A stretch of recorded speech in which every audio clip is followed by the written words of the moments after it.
Victoria moved to Dubai 3 years ago with 2 suitcases and a dream of a better life. Her visa listed her as a sales consultant at Dubai Mall. She earned $1,200 a month. She rented a 28 square meter studio apartment in Sharjah, a neighboring emirate, where rent cost $600. Every morning, she boarded a crowded bus and rode 40 minutes to work. She stood behind a cosmetics counter for 8 hours straight, smiling at tourists and advising them on creams and lipsticks. Late at night, she returned to her tiny apartment with a single window overlooking a parking lot. That was her real life in Dubai. But on social media, there was another Victoria. She had 850,000 followers on Instagram. Her profile showed a completely different reality. In photos, she posed in penthouses with panoramic windows overlooking the Burj Khalifa. She sat behind the wheel of a red Ferrari. She sunbathed on the deck of a white yacht in the Persian Gulf. She dined at restaurants in the Burj Al Arab, where the bill started at $500 per person. She wore Versace dresses and carried Chanel bags. She sipped champagne on terraces overlooking the fountains. She appeared to be a self-made, wealthy young woman thriving in the city of opportunity. It was all a lie. A carefully staged illusion that required money, planning, and constant pressure. Victoria didn't own any of those luxury items. She rented them. In Dubai, an entire industry exists to help influencers create the appearance of wealth. A penthouse rental for 1 hour of filming cost $200. She would bring a suitcase of outfits, take 40 to 50 photos in different corners of the apartment, and leave with enough content for a month. Supercars were rented in parking lots. $150 for a 30-minute photo shoot with a Ferrari or Lamborghini. She never drove them. She simply posed inside or beside them while a photographer carefully framed the shot so it looked authentic. Yachts cost more. $400 for 3 hours with a captain.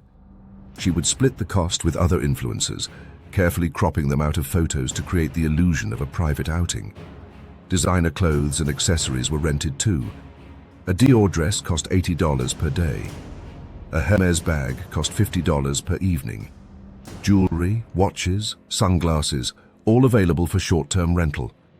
She wore them for photos and returned them the next day. In reality, her closet contained cheap jeans and $10 t-shirts. Even restaurants were part of the performance. She would order a $20 dessert and coffee, sit for 2 hours taking photos, and post about a luxurious dinner, then leave and eat shawarma at a nearby stand for $5. This double life generated income. Brands saw her follower count and engagement rate. They didn't verify her wealth. They only saw 850,000 followers on her page. She earned between $3,000 and $5,000 a month from advertisements, spending around $200 on rented props. She managed to save money. Not for herself. Her 52-year-old mother, Irina, lived in a small town near Moscow. 2 years earlier, she had been diagnosed with stage 3 breast cancer. Doctors said she needed surgery in a private clinic and targeted therapy. The cost, $80,000. Insurance did not cover it. Victoria sent $2,000, $3,000 home every month. After 2 years, she had saved $58,000. She still needed $22,000. Then Khalid Al Maktoum messaged her. He was a 45-year-old construction magnate with 320,000 followers. His profile showed luxury towers, business meetings, and billion-dollar projects. He wrote, "I want to meet a woman of my level." Normally, Victoria ignored such messages, but this time she thought of her mother. She replied. She told him she was an entrepreneur, consulting Russian companies entering the UAE market. She claimed her father was a wealthy oil businessman. He invited her to dinner at Nobu in Atlantis the Palm. She spent her last $800 preparing, renting a designer dress, booking a hotel room for appearances, hiring a stylist. The dinner went well. Khaled believed her. Their relationship developed quickly. He introduced her to friends. He spoke of marriage. He bought her expensive gifts, a $25,000 Cartier bracelet, a $45,000 Hermes Birkin bag, luxury watches and jewelry. She sold them. She sent the money to her mother for surgery and treatment. Her mother survived the operation. But Calais eventually hired a private investigator before proposing marriage. Within days, the truth surfaced. Her work visa, her studio apartment, her job at the mall, her rental history, the resale of his gifts, everything. One evening, he confronted her on the terrace beside the pool. He displayed the evidence on a large screen. She confessed. She explained about her mother's cancer. She begged. He told her she could face prison for fraud. She tried to leave. He stopped her. Security blocked the gate. A struggle broke out near the edge of the pool. She slipped. She fell into the water.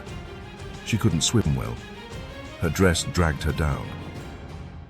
She panicked. He stood there. The guards stood there. She went under. She did not come back up. Officially, it was ruled an accidental drowning.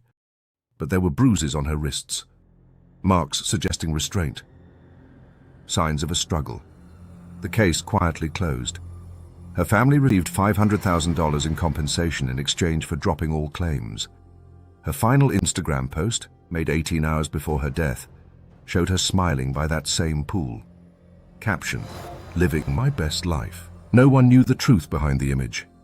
The illusion remained. The story ended, and the official version stayed the same: a tragic accident.